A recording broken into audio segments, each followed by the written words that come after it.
Migration has always been part of life on the European continent. People have come and gone for decades, centuries and millennia.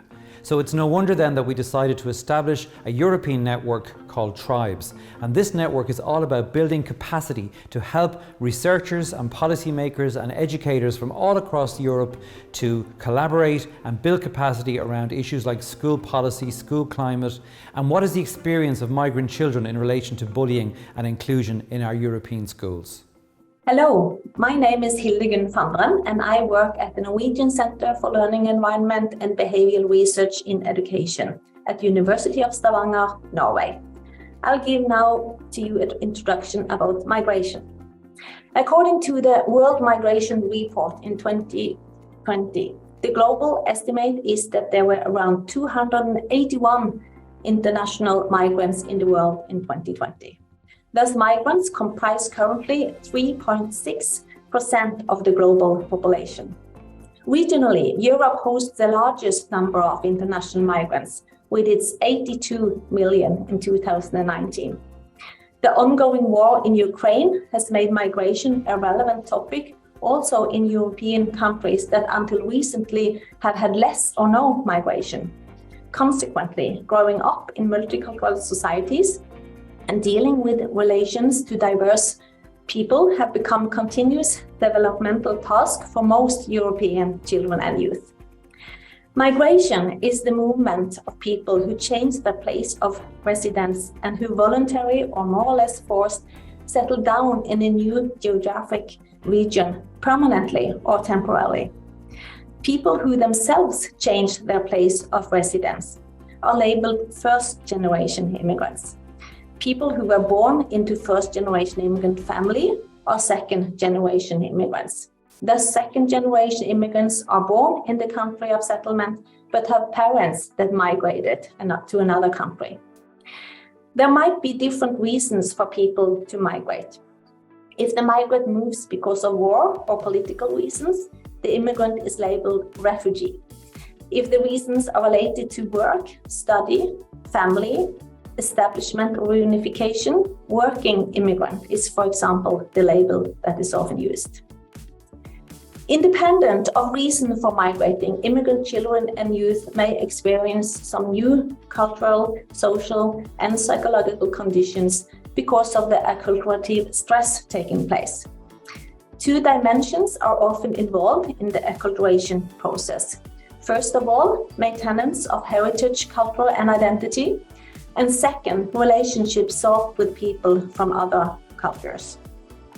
Different combinations of the two dimensions may result in different acculturation strategies: integration, segregation, assimilation, or marginalization. Adapting to a different culture by changing attitudes, behaviors, and identifications may be accompanied by acculturative stress, which is the expression used to describe when the process of adapting to a different culture is stressful. Peer relations can support immigrant youth in coping with psychosocial challenges, besides providing an increased feeling of belonging for all youth in multicultural settings. Nevertheless, peer relations can also create acculturative stress because immigration to a new country is usually related to loss of friends and heritage country and less contact to same ethnic peers in the receiving country. To be included or to include others in a new society is not easy, especially not for young populations. Bullying might be seen as a threat for developing inclusive and diversity-friendly schools and societies. A systematic review on available scientific empirical evidence conducted on the topic of migration and bullying in 2019 on a mission from UNESCO showed that bullying is a serious issue in school among children with immigrant background. Thank you. Our COST project has been given a new context due to the escalation of war caused by Russia in Ukraine and the mass number of refugees, mostly women and children. Poland has become deeply involved in helping immigrants, especially since literally overnight, Polish schools became a place of education for thousands of young people from Ukraine. This means new challenges for all participants of the school reality, including many teachers who had no previous experience in working with refugees. One of the key elements of supporting children and adolescents struggling with the war and the migration experience is peer support. When it's missing, it increases the chances of negative experiences of isolation, loneliness, or even victimization. This is why an in-depth diagnosis of peer relationships, both the difficult as well as the supportive ones, is so important. The latter can be an effective buffer against bullying, enabling one to deal with it when it appears.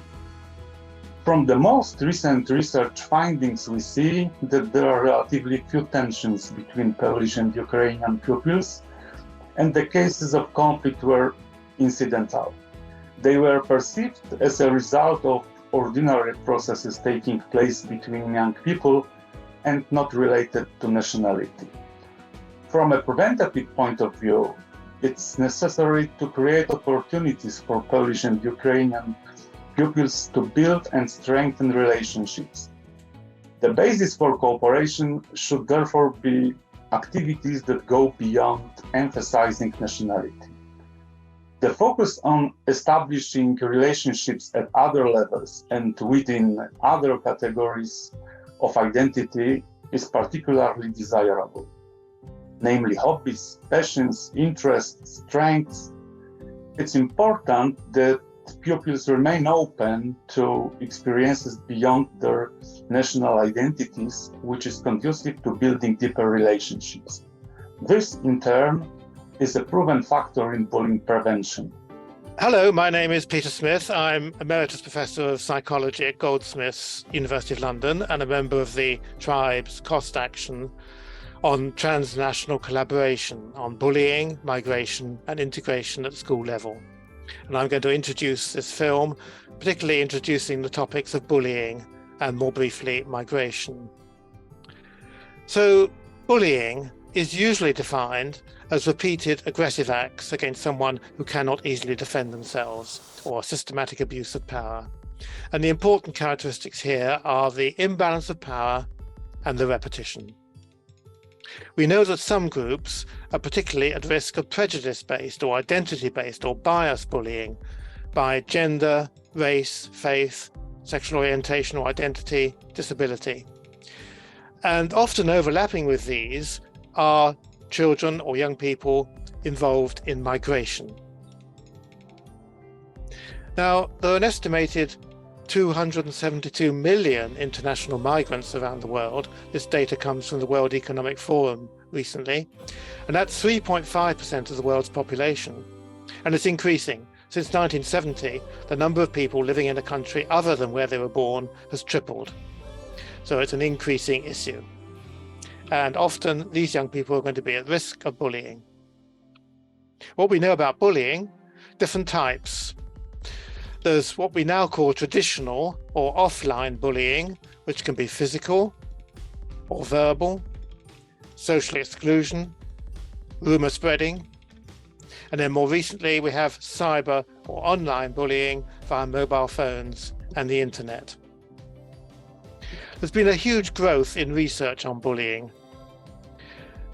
The bar chart you can see now shows the number of articles with bully as a topic search term by 5-year periods up to 2019. And you can see this massive increase in recent periods.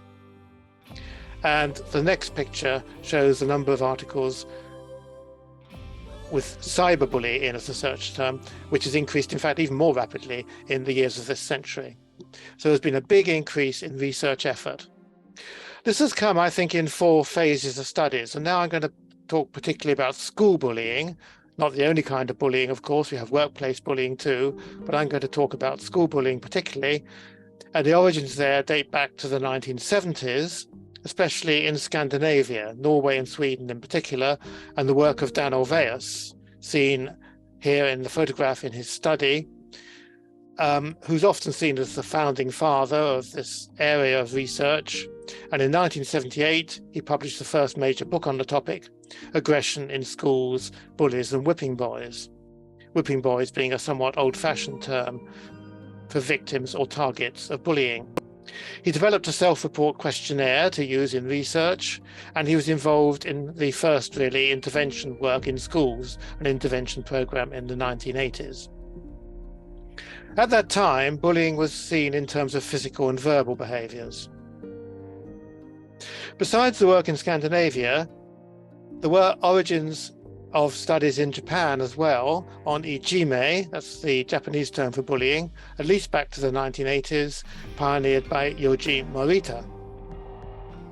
From about 1989 to the mid-1990s, there were surveys and interventions in other countries beyond Scandinavia and, for that matter, Japan. And in particular, another methodology was developed besides the self-report questionnaire, which is peer nominations.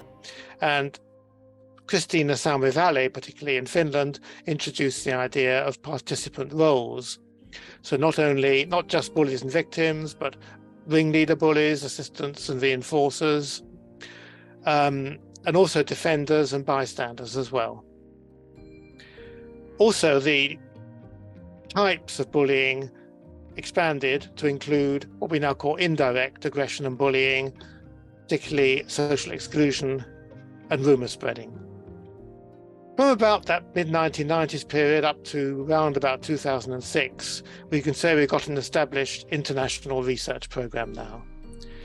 The first meeting between Western and Eastern researchers took place in 1996, and that resulted in a book, a 1999 book, edited book, The Nature of School Bullying, a cross-national perspective with 21 country reports, and edited by researchers from the UK, Japan, the Netherlands, Norway, US, and Australia.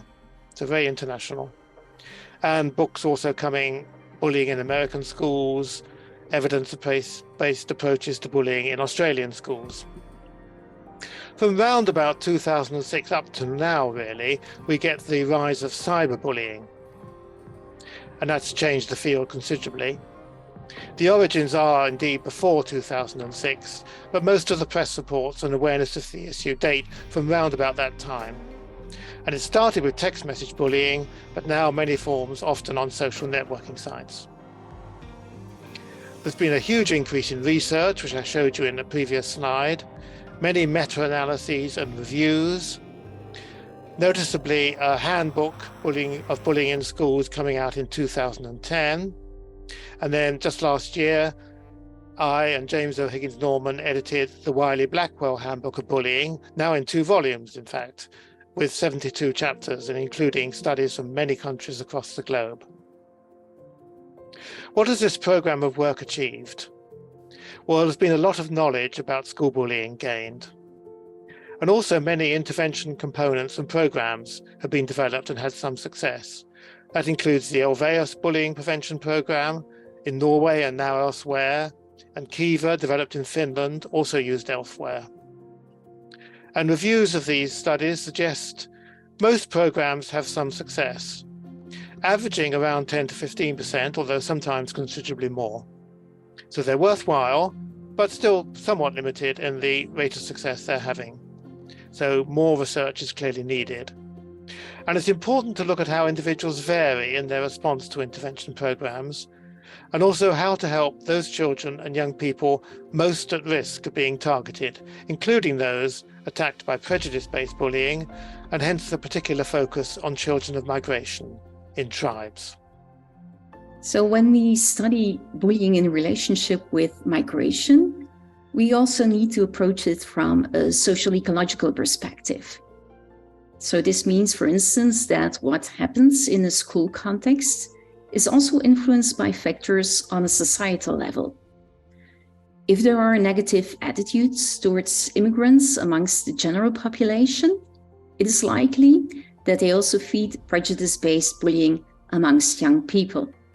As a communication scholar, I think it is important to look specifically at the role of news media in influencing public opinion. Systematic reviews show that, in general, news media's portrayal of migration and immigrants is oftentimes negative. Immigrants are portrayed as criminals and as a threat to the receiving society. So they are described as the out-group, as different from us. Politicians too often voice this negative view through the news media, but also more directly via social media.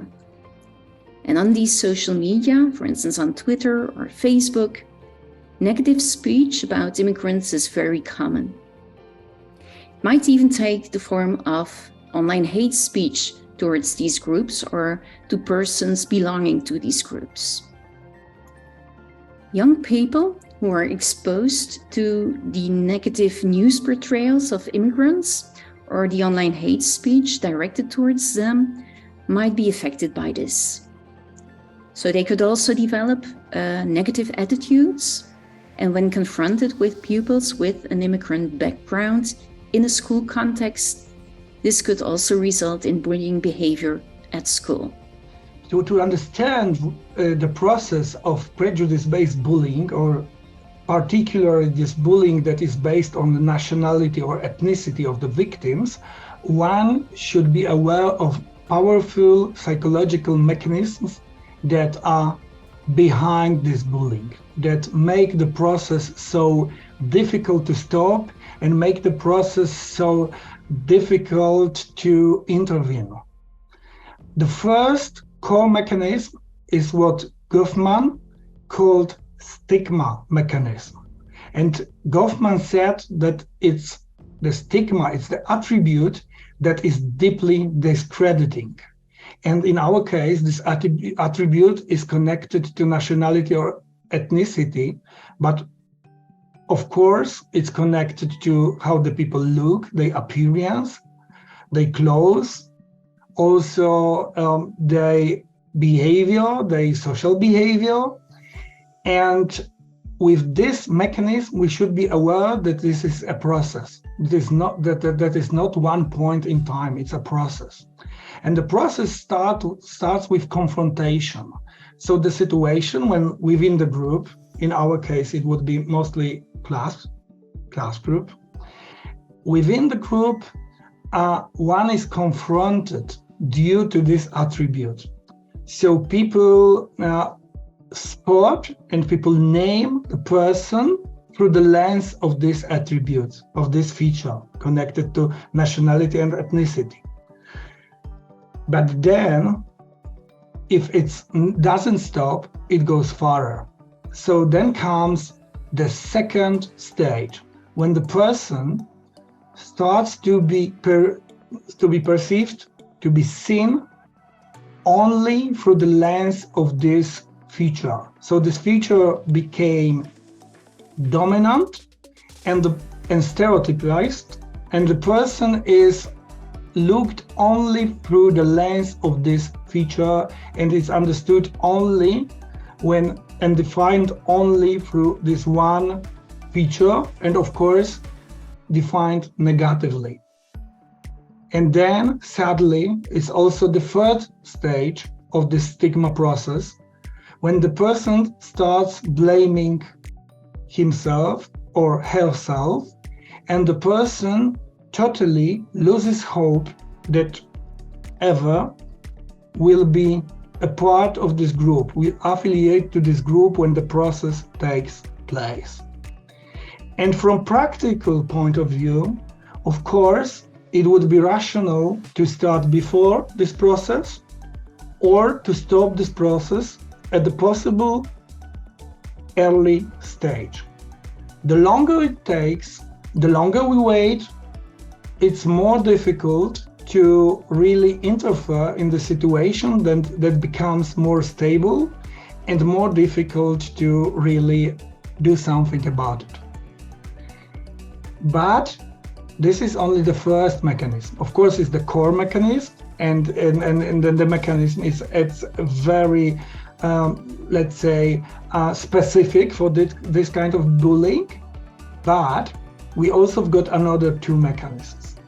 The second one is cognitive dissonance, that is well-known social psychology mechanism described firstly by Leon Festinger. And this mechanism is the mechanism based on understanding that we as people, we want the harmony between what we think and how we think about the others, about what we do and what we really do, to put it simple. So we want this to be in harmony. So we want to have rationale for what we are doing, and that we are doing rationally and we are doing properly, and there is the harmony between both two aspects.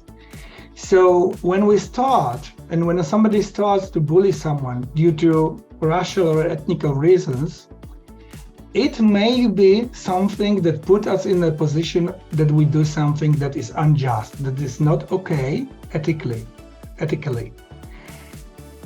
But then, the longer we engage in this antisocial behavior, the longer we bully someone, our mind needs some rationale, so needs changing our thinking. So we normally in this bullying process change our thinking to think more negatively about the victim.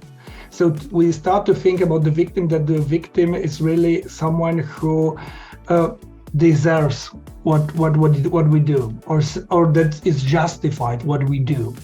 So the longer we bully someone in this context, the worse we think, and in this context, our, let's say, racist or nationalist attitudes are more stable and also more, let's say, radical, more severe in this context.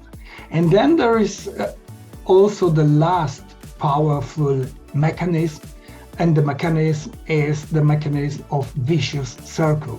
And this last mechanism is based on interaction between the one who is a victim and perpetrator or group of perpetrators. And this is the dynamic situation when one influences the other. So this is the situation when someone is bullied and reacts sometimes emotionally and reacts sometimes not rationally, of course, with great emotions, with, for example, crying, or with paying back, with also attacking the attackers. And sometimes this behavior, in a way, reinforces what the perpetrators are doing, making the situation stable, making the situation like in a vicious circle. Then they influences the behavior of the victim, and the behavior of the victim influences them. Of course, it's not blaming the victim, but it shows that it also, let's say, makes the situation more concrete. And being aware of this three mechanisms, we understand this prejudice-based bullying more, but we also have to draw out of this recommendations and ideas what to do, how to prevent the whole thing. Okay, hi, my name is Sarah Pabian. I'm an assistant professor at the University of Antwerp and at Tilburg University. And today I want to say something about the consequences of bullying. I think it's crucial that we try to diminish or stop bullying, because there can be so many harmful consequences. Research on ethnicity and nationality-based bullying, but also other forms of prejudice-based bullying, have shown that these forms can have negative outcomes immediately for victims, but victims can also experience outcomes days, weeks, months, or even years or decades later. Research has, for instance, indicated that such negative experiences may influence whether and how immigrant children and youth are integrated into the mainstream society as they grow up.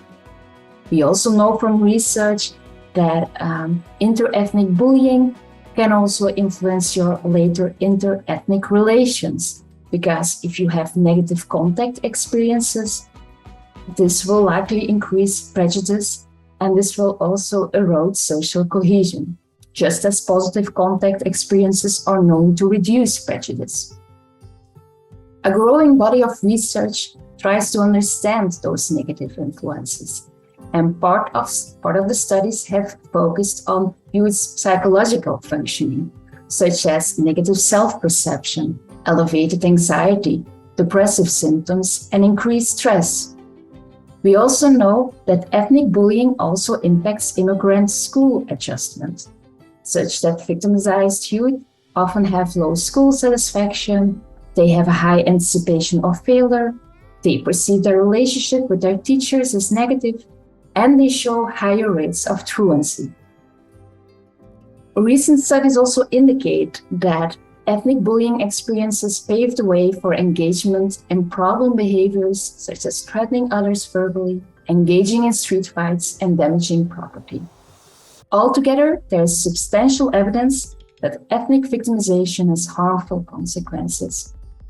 To conclude this part, I would like to show you some testimonials of adult survivors of bullying victimization to show you the long-term impact of being bullied. I love myself less. I wish I was different. There are a lot of things I don't like about myself if I compare myself with others. I can sell myself very well by putting up a mask. Nothing is wrong, I'm very confident. I can fake this really well, but most of the time I'm dying on the inside. I'm still afraid that I don't do what is expected, so that others will start thinking negatively about me and start bullying me. Hello, my name is Udo Käser and I am working at the University of Bonn. And my name is Andreas Durban and I'm working as an acting teacher at the University of Music and Dance in Cologne. Both of us are glad that we have the opportunity to present some aspects of our work regarding bullying here in Germany in general and in a specific way in Cologne, where Andreas is realizing an art project. If you take a closer look at the situation in Germany, you have to admit that there is no nationwide concept regarding the furthering of social competences of pupils. Since politicians can't agree or don't care about general guiding principles for such programs. Measures which aim at the furthering of such competences are nearly always carried out at a school level, each school for itself.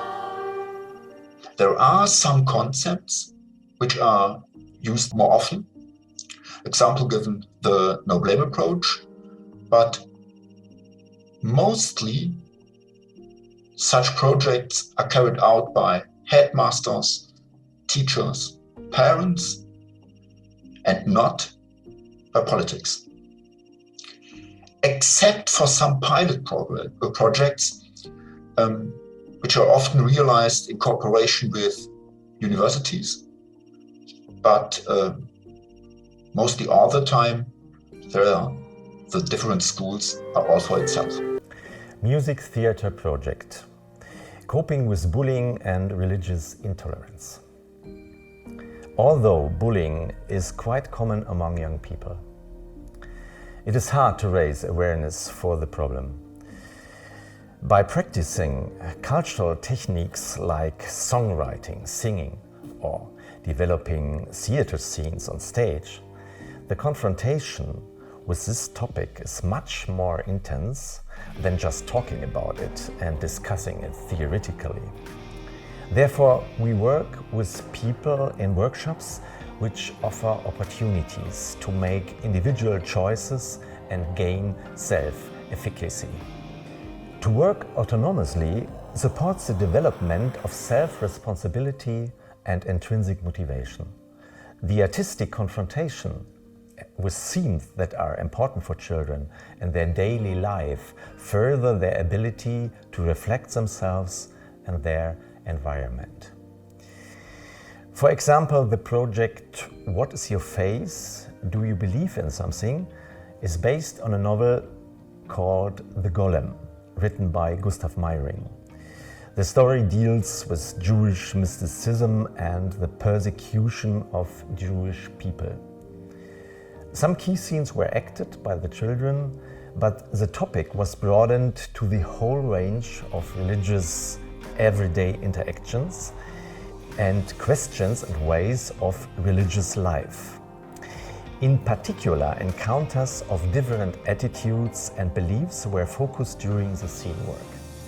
The project provided chances of intercultural encounter and the development of tolerance and understanding of different religious ideas. Digital technologies create opportunities to prevent, to detect or report, and to address bullying. So when looking from a prevention perspective, it is clear that technologies might help to promote positive relationships and mutual understanding and reduce intergroup bias amongst young people with different cultural or ethnic backgrounds. For instance, in school contexts, online chat-based tools can help to create constructive dialogues between students from physically segregated ethnic groups, especially if they are invited to work together on a specific challenge or assignment. And furthermore, digital games can be used to teach students in an experiential and very engaging way about other cultures and perspectives. And some of these games also promote positive bystandership. So they teach students what to do when they are confronted with prejudice-based bullying. And one example of such a game is Playground Heroes. Technologies may also help students report instances of prejudice-based bullying or cyberbullying.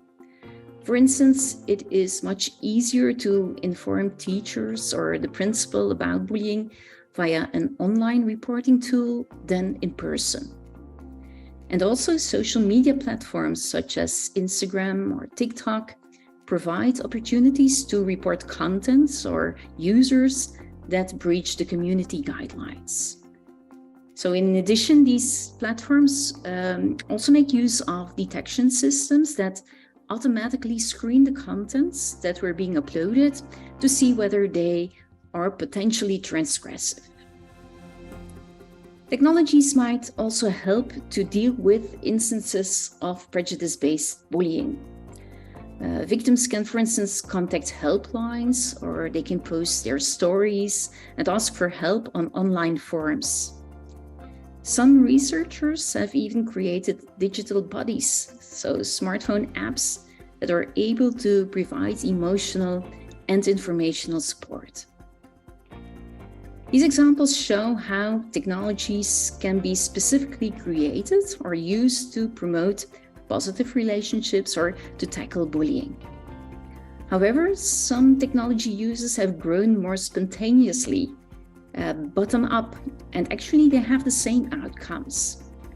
For instance, sometimes students engage in positive intercultural encounters, for instance on TikTok, or they launch a social media campaign against cyberbullying themselves.